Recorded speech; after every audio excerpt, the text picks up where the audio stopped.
At 9:02 in the morning on April 19, 1995, the ground beneath Oklahoma City shook. A column of fire and smoke punched skyward from the Alfred P. Murrah Federal Building. Windows shattered 8 blocks away. Car alarms screamed across downtown. And in the rubble of what had been a 9-story federal office building, 168 people were dead, including 19 children who had been dropped off at the building's daycare center just minutes before. It was the deadliest act of domestic terrorism in American history. And the man who did it wasn't a foreign operative. He was a 26-year-old Army veteran from upstate New York, driving a rented truck. He had planned it for nearly 2 years.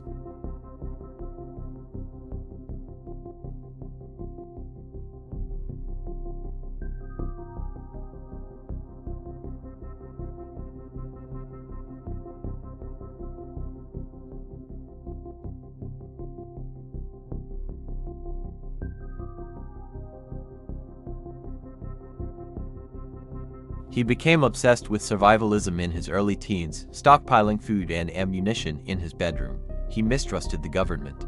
He graduated in 1986 and enlisted in the U.S. Army.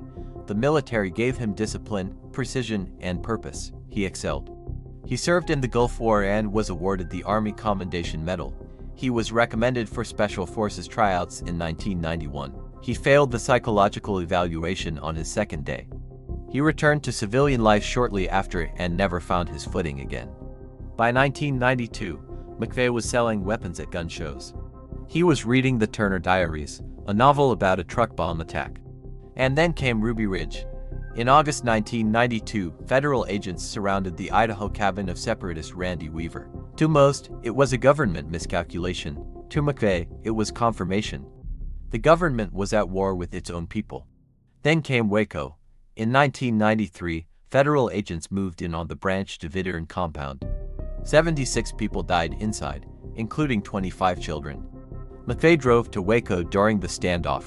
He handed out anti-government literature from his car. He said the government was abusing citizens. The operation McVeigh designed was meticulous. His Army buddy Terry Nichols helped him, but the architecture of the plan was McVeigh's. He chose the Murrah Building and April 19th deliberately, the second anniversary of Waco and the anniversary of Lexington and Concord. They spent months acquiring ammonium nitrate fertilizer. They mixed it with racing fuel to construct a 5,000-pound bomb inside a truck.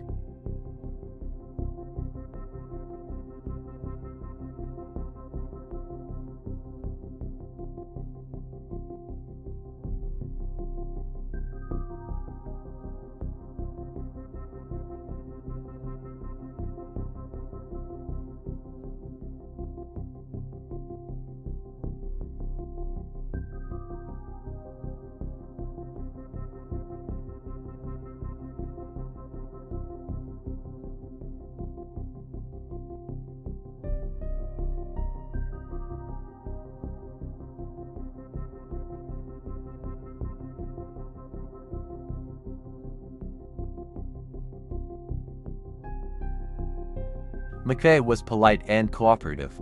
Hanger arrested him on a weapons charge and took him to the Noble County Jail. McVeigh sat in a cell while investigators scrambled to identify him. When a detective found the composite sketch, the FBI arrived. When agents questioned him, he simply invoked his right to remain silent. He wasn't afraid. He had done what he came to do. The investigation that followed was comprehensive and damning. Phone records connected McVeigh to Terry Nichols and Michael Fortier. Storage units yielded traces of ammonium nitrate. Receipts, surveillance footage, and witness testimony mapped the entire construction of the bomb across 18 months. McVeigh's fingerprints were on a receipt for 2 tons of ammonium nitrate purchased under the name Robert Kling. In his car, investigators found earplugs matching the kind used by artillery crews. In his pockets, they found handwritten pages from the Turner Diaries.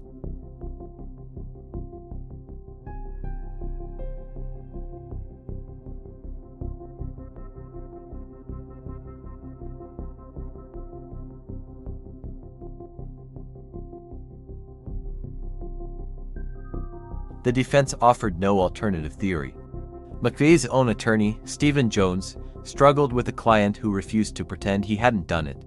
The jury convicted McVeigh on 11 counts of murder and conspiracy on June 2, 1997. 3 days later, they sentenced him to death. Victims' families had been given the opportunity to address McVeigh directly. Some wept, some expressed forgiveness, some simply described what they had lost. McVeigh sat through it all without visible emotion. When given the chance to speak, he recited a 4-line poem by William Ernest Henley.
Outside the prison gates, protesters against the death penalty and supporters of the execution had gathered.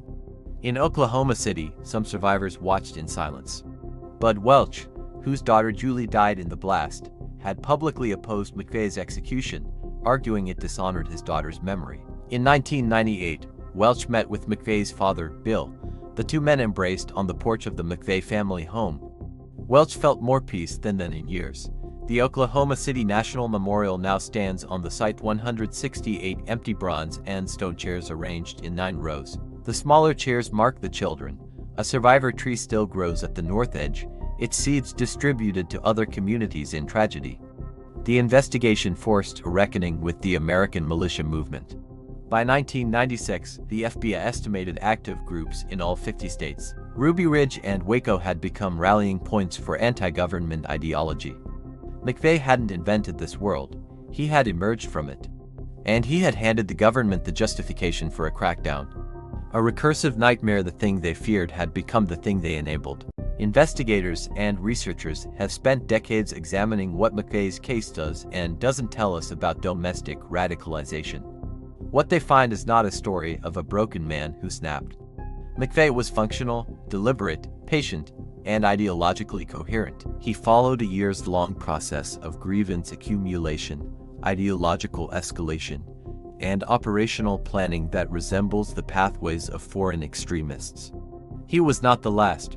Domestic terrorism researchers have documented a direct lineage of ideology running from McVeigh to subsequent attackers. He is an accelerationist, someone who believed that a single spectacular act of violence could trigger a broader uprising. The uprising never came. Terry Nichols was convicted in federal court in 1997 on charges of conspiracy and involuntary manslaughter and sentenced to life in prison. He was later convicted of 161 counts of first-degree murder and sentenced to 161 consecutive life terms. He remains incarcerated. Michael Fortier served 10 years of a 12-year sentence and was released in 2006. He entered the witness security program under a new identity. The 168 chairs at the Oklahoma City National Memorial face a reflecting pool that holds a still, dark image of the sky above. On the east wall of the memorial, the time is permanently inscribed, 9:01. On the west wall, 9:03. Between them is the space where the building stood and where, for 1 minute frozen in granite, the world had not yet changed. 168 people woke up on April 19, 1995, and went to work. Some stopped for coffee, some were running late. One mother dropped her daughter at the daycare and lingered at the door for an extra moment. She survived. Her daughter did not. Timothy McVeigh believed he was a soldier fighting a just war against a tyrannical government. He said so clearly until the day he died. History records him as the man who killed 168 Americans, including 19 children, in the name of liberty. The last chair at the memorial is the smallest. It was placed there for Gabby and Bruce, who was 3 months old. The ideology he carried didn't die with him. It moved. It adapted. Somewhere, someone is reading the same books and deciding the calendar matters.